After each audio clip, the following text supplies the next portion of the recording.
बहुत सुंदर लाइन है और वो खासकर इसी के लिए जो जो हताश हो जाते हैं, निराश हो जाते हैं कि मान लिया तो हार गए और ठान लिया तो पार गए। अगर आपको पार होना है तो आपको ऑब्वियसली ठानना पड़ेगा कि मुझे ये चीज़ करनी है। एक पहले के टाइम में लड़कियां चोटी बनाती थी बाल को गूंथ करके। उसमें होता क्या है, उसमें बाल होते हैं, एक ही बाल है, एक ही लड़की के बाल है, बट उसको क्या किया जाता है, उसका पार्ट कर दिया जाता है, तीन उसके पार्ट किए, एंड देन तीन पार्ट करके उसको एक दूसरे के ऊपर ऐसे चढ़ाया जाता है।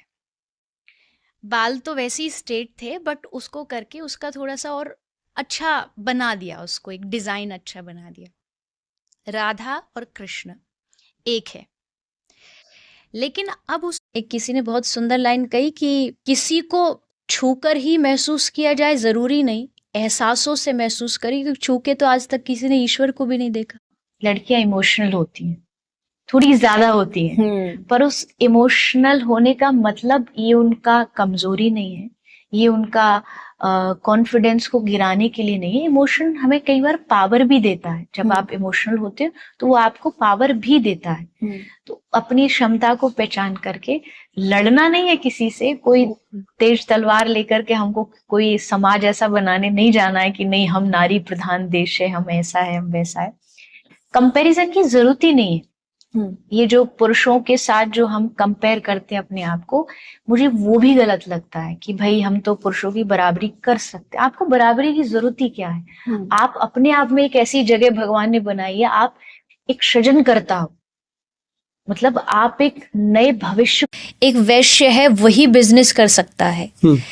एक जो शूद्र होता है उसका अपना कार्य है कि भाई किसी का ध्यान रखना, साफ सफाई इत्यादि, लेकिन वो बनी थी सिस्टम को सही करने के लिए। और जो पुराने जमाने में, युग में जो जातियां होती थी वो जन्म से नहीं होती थी, वो कर्म से होती थी।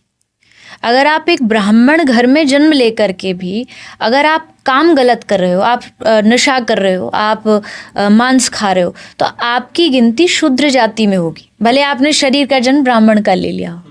क्या भगवान होते हैं? भगवान नहीं होते तो हम यहाँ बोल नहीं रहे होते, जी। क्योंकि ये जो बॉडी है ये किसी फैक्ट्री में नहीं बनी है, ये किसी व्यक्ति ने कोई मटेरियल जोड़ जोड़ के इसको नहीं बनाया है। इसको बनाने वाला ही प्रकृति है, नेचर जी। है।